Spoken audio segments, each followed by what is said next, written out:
Welcome back to another College Basketball Weekly powered by the Full Court Network. Weekend one of the first two rounds of the NCAA tournament has ended. Some surprises, not so some surprises. We've got 7 teams in the SEC going to the Sweet 16. Back again with Sammy D. Don't forget to subscribe, rate, and review. Follow us on Instagram and Instagram and Twitter. And don't forget to subscribe. Smash the subscribe button. But Sam, what do you think, man? I love this time of year. I mean, everybody who's in the tournament is excited to be there. You see, how well some of these teams travel. Several teams, it was their first time ever in the tournament. Like, those are the stories I love to hear and see.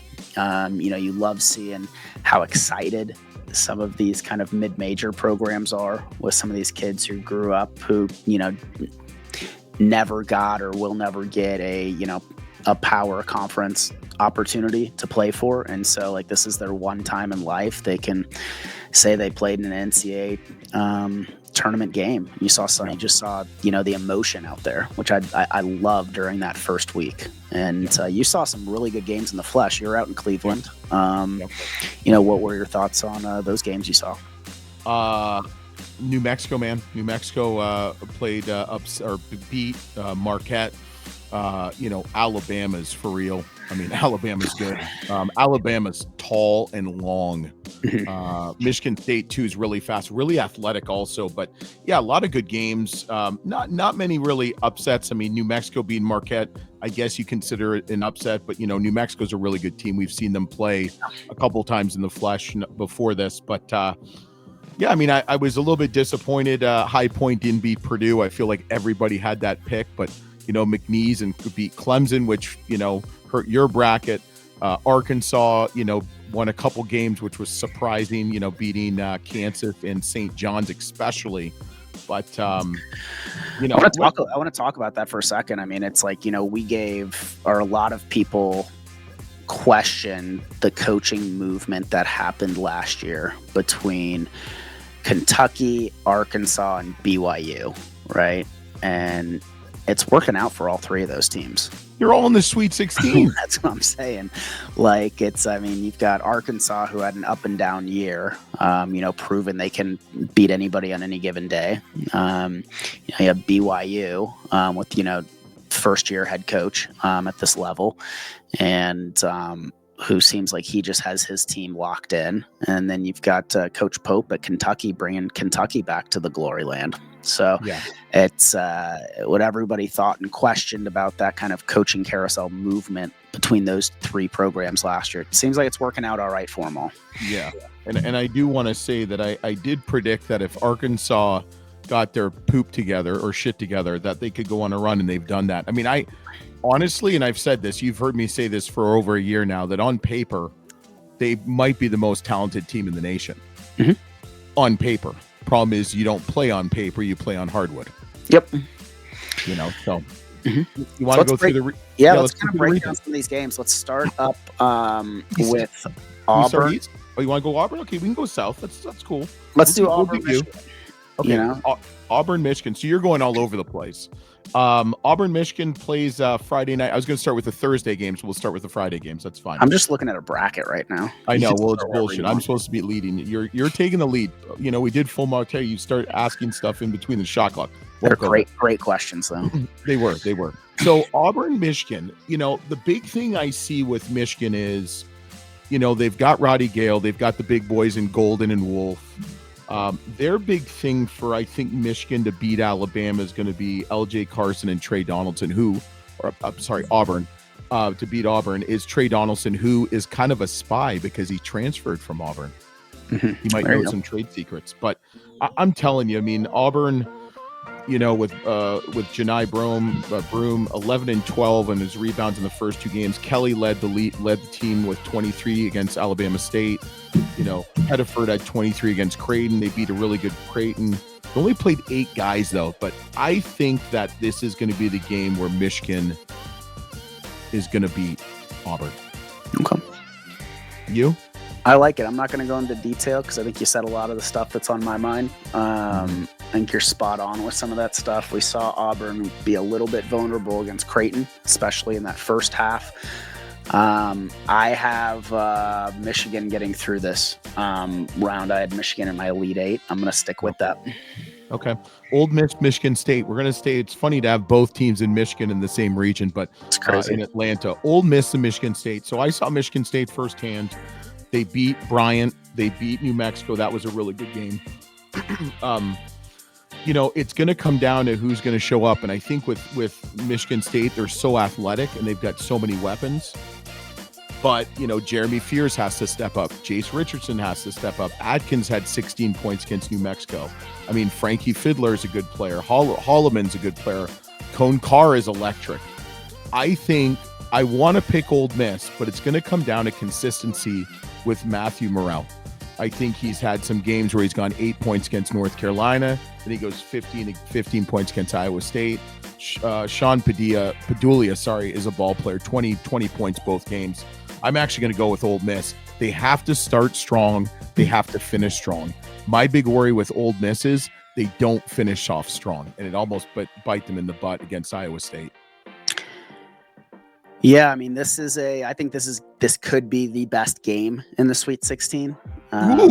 I think Ole Miss is better than a 6 seed that they were given. I mean, they played a really well-coached, high IQ game against Iowa State, put up 91 points that game. Michigan State's playing their best basketball of the year right now, which is really scary. I think that both teams are going to be so ready. I mean, this could easily be a Final Four game. Coach Beard, Coach Izzo have faced off just one time in their careers, and it was a Final Four when Beard was at Texas Tech, and he took down Izzo 61-51 in that game. I think Izzo has a little chip on his shoulder about that. But I think Ole Miss, I picked Ole Miss to get through this entire region. I have Ole Miss as a Final Four pick. I'm going to stay with that. I'm going to have them beating Michigan State. Okay. What region do you want to go to next, since you're looking at the bracket? I've got different notes. I like the West. Okay. Let me flip my page. So the West, Thursday night in San Francisco. We have the first game, Maryland, Florida, which I think is interesting. Maryland beat Grand Canyon and Colorado State in the buzzer beater. They're young, Maryland, but I mean, they're so talented with Reese and Queen. I really like them. The problem with, I think, both teams is bench production. Maryland only got 2 points from the bench against, I believe it was against Colorado State. Florida only got 10 points from the bench. Florida's just Walter Clayton Jr., 23 points in both games. They beat Norfolk State and then had a really good game against UConn.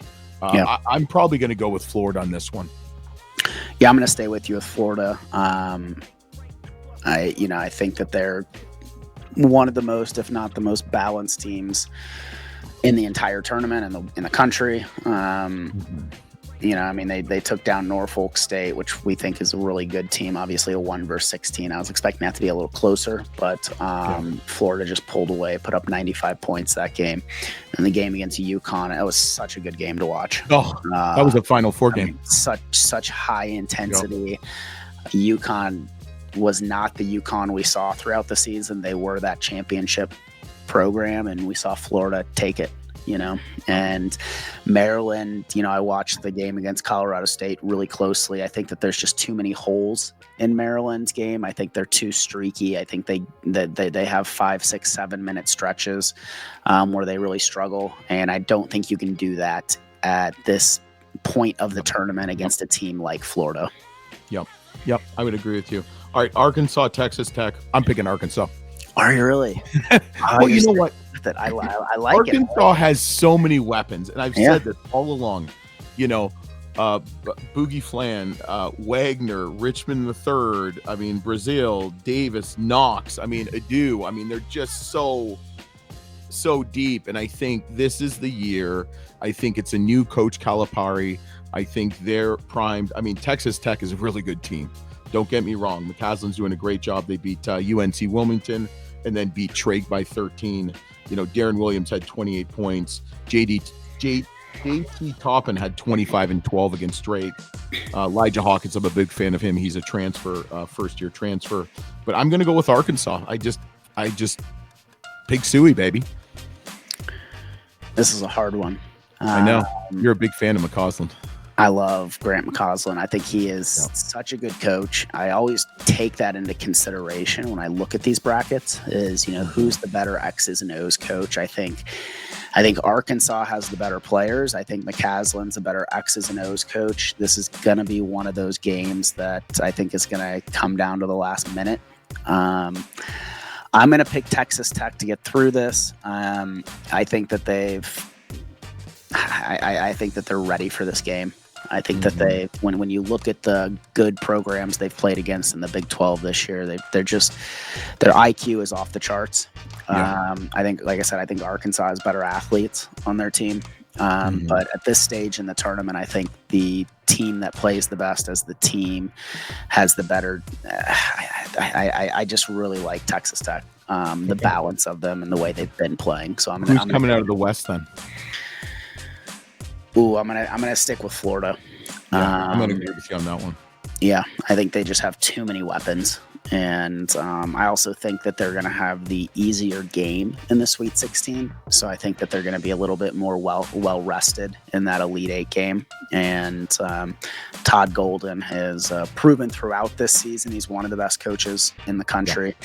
And then the way he's handled these first two rounds shows he's a tournament ready coach as well. Yep. All right, what region do you want to go next since we have two left? Let's go East. Oh, okay, I didn't have to flip the page. I'm going to pick so BYU, Alabama. I mean, I got to see Alabama in the flesh. I mean, they are so long, so tall, so athletic. I mean, Mark Sears, I saw him in the press conference, and even on the court, he's just like a man on a mission. He is just he can change ball games. Is Grant Nelson going to be healthy? He was kind of having some a little bit of the injury bug. Didn't play as much in the first game. Played a little bit more in the second game. Looked good. I think it's going to come down to two players on Alabama with Chris Youngblood and Phelan, the freshman. They've got to just be consistent, contribute. I mean, BYU, Richie Saunders, he's a ball player, but I think Alabama's just got too much. Yeah, I'm going to stick with Alabama. They've been there, done that. They are on an absolute mission. At this point in the tournament, I also kind of look at, which teams are satisfied at this point and which teams are not satisfied. And I think that the Alabama's not satisfied getting to the Sweet 16. And I mean, I know in the locker room, BYU's not satisfied. They want to keep going. But yeah, I mean, Alabama has so much to prove. They entered this season as championship or bust, and I think they're going to they're going to come out. They're going to get to a really good lead in the first half. That's going to be too hard for BYU to come back to. Yep. So you're going to Alabama. Arizona and Duke is the one I struggle with just because of the history between Caleb Love and Duke. I mean, Arizona beat Akron, beat up on Akron. Then they beat Oregon, won by 4 points. Caleb Love had 29 points, 9 rebounds. I mean, he's playing really well. Trey Townsend's got to pick it up. He only played, I think, 8 minutes against Oregon. Only had 2 points, 3 assists, a couple rebounds maybe. Or no, I think he even had, I don't even know how many rebounds, but he had some rebounds too. That's going to be a kicker. But I think Duke is just so good. They beat Mount St. Mary's. They beat up on Baylor. I mean, they crushed Baylor. Tyrese Proctor had 19 and 25 points in the last 2 games. Cooper Flagg's stat line was 18, 9, and 6 against Baylor. I mean, that's ridiculous. I struggled with this one because I think Arizona's due for a win, but then, Duke is just Duke. Duke is just so much talent. I don't know. Yeah. I don't know. I'm stuck on this one. I've got Duke getting through this. I think it's going to be, I don't think it's as close as you do. I think Duke is just that much better than Arizona. And again, I think that they've got something to prove. I think Shire and the team knows that this is their year, that they can win it all. And they've got a really good shot to do that with a healthy team. When you look at Cooper Flagg play, it's like watching an NBA player play against these guys. And if he comes out aggressive against this game, he's not going to get stopped. No. And I think the more you double team him, the more it opens up for a really good shooting Duke team. So I think that they just have too many weapons, and I expect Cooper Flagg to just get better every single game in this tournament. Now that I've seen that his ankle's healthy, and he's getting the minutes, he's getting the touches, and he's going to get better every single game, and nothing's going to happen to his draft status, and he knows he's the best player in the country, and he's going to go out there and prove it. Okay, who do you have going through the? Do you see Alabama or Duke? This has been the hard one ever since I saw the bracket come out, because I think both Duke and Alabama are Final Four teams. But you can only pick one. And, I'm picking Alabama. I wanted to pick Alabama before the tournament started. I'm going to switch that pick over to Duke now, just seeing how well that team's playing. Okay. All right. I'm not changing my pick. Thank you. Midwest region, I struggled with where this is going to be, and I almost went to it. So it's in Indianapolis. Shocker. So I was going to drive to it. Yep. First game is Kentucky, Tennessee, battle of the SEC. Kentucky is, I believe, 2-0 against Tennessee this year. They won 78-73, and then at Kentucky, 75-64. I mean, Kentucky is loaded, as is Tennessee. I think the key player for Kentucky is going to be Lamont Butler. To be honest with you, he's just so good, just all-around player. But I mean, Chaz Lanier, 29 and 20 the last two games. I'm a big fan of Ziegler and some of these other guys. I'm actually going to pick Tennessee. Okay, I'm with you there. I picked Tennessee to win the tournament. I think they're peaking at the right time, and they've played good basketball all year. But I really like the way they're playing right now. They're playing very poised and focused, and it's really hard to beat a team 3 times in one year. And I think Kentucky has exceeded expectations for this year with Mark Pope. It's not to say that they can't win the game, but I'm going to pick Tennessee to get through Kentucky here. Okay. Last game, number 4 seeded Purdue versus number 1 seeded Houston in Indianapolis, 10:09 p.m. tip-off. Purdue is won 2 games. They beat High Point, who I thought they were going to lose to, and then McNeese by 14. I mean, Kaufman-Renn is just having a tournament. 21 points and then 22 points the next game against McNeese. 7 of 12 shooting too. I think Braden Smith and Fletcher Lawyer. I mean, Braden Smith's got to take it to a next level, which he can. And Fletcher Lawyer's just got to be more consistent with his shots, making shots. Houston is just, this could be the year for Sampson. Cryer, 30 points against Gonzaga. I mean, the guy's a ball player. They've beaten SIUE and then Gonzaga by 5. I'm going to go with Houston on this one. I just think they're just that well-rounded. Yeah, I mean, it's a tough one. I mean, Purdue's playing better basketball than I think we expected them to play right now. Obviously well coached, good players on the court. I think Houston's defense is just that much better than Purdue's offense, and that's what I think it's going to come down to, is Houston just suffocating defense. I think Purdue's going to get really frustrated, and so I've got Houston getting through this game. Yep. But before we talk about who's going to get out of this region, like, Indiana's just going to be electric, like, with those 4 fan bases, and especially with how close Purdue, Kentucky, and Tennessee are to Indianapolis. That's going to be a really loud stadium. Yes. And even Houston's pretty easy to get to. It's one of the biggest, most populated area and stuff like that. Yeah, that's going to be, I think, the best region. I think Atlanta will be well attended with Michigan and Michigan State fans. Obviously, Ole Miss and Auburn's right there. Yep. I think the one that's going to kind of struggle is San Francisco, just because you have Maryland, Florida, Arkansas, and Texas Tech, like nowhere close. And even in the East region with BYU, Alabama traveled pretty well. But I think Indianapolis one is going to be the most electric, just because of the fan bases and how easy it will be to travel. But you sent me a text says, hey, you got to get the new Sacramento State coach on the show, and Sac State hired Mike Bibby. Right, love it. What? Yeah. Staying true to his roots, and he's a Sacramento Kings legend, and obviously, dude, he's stacked. Have you seen how muscular he is? Yeah, Jesus. Guy's been living in the weight room recently, that's for sure. And I mean, he's always been in good shape, but he Yeah, he's just ridiculously ripped right now, and I think his work ethic is off the charts, and bringing that championship mentality that he has to Sac State.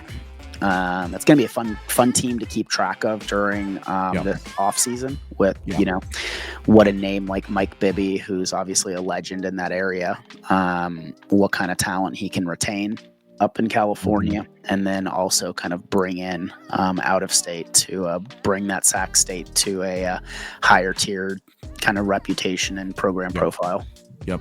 What do you just quickly, we don't need to go really in depth with it. We'll go with it more off season. We'll talk about this. What do you think about the coaching carousel? I mean, Indiana's been filled, Iowa's been filled, NC State's been filled, Minnesota's been filled with some familiar names and multiple time guests. But West Virginia has not. Virginia Commonwealth, Xavier, and Villanova have not.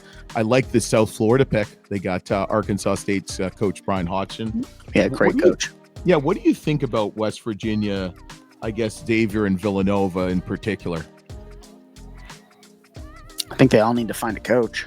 Thanks, Captain Obvious. Yeah, I think some of those programs, I mean, obviously with Villanova has been open the longest, right? You want to think that they have some kind of verbal commitment or high level of confidence that the coach that they're going to be hiring is still in the tournament.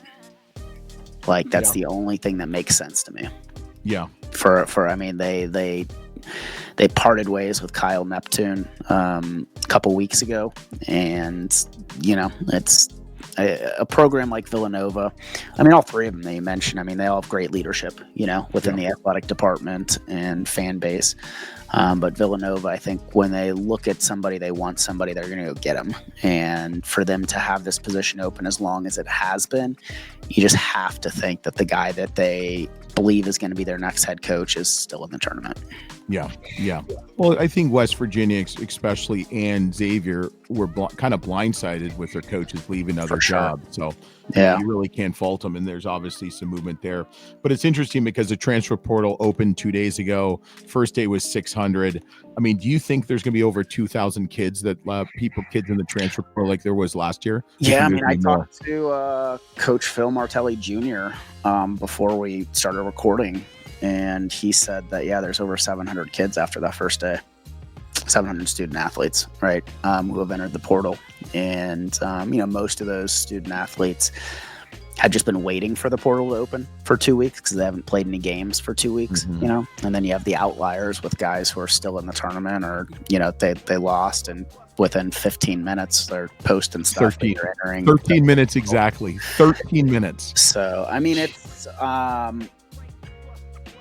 going to be chaos.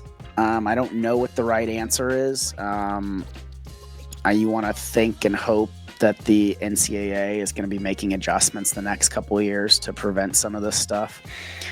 It's utter chaos. I don't think it's fair to anybody, in all honesty, whether it's the student athletes, the coaches, the fan bases, the universities. It's not fair to any of those four different groups.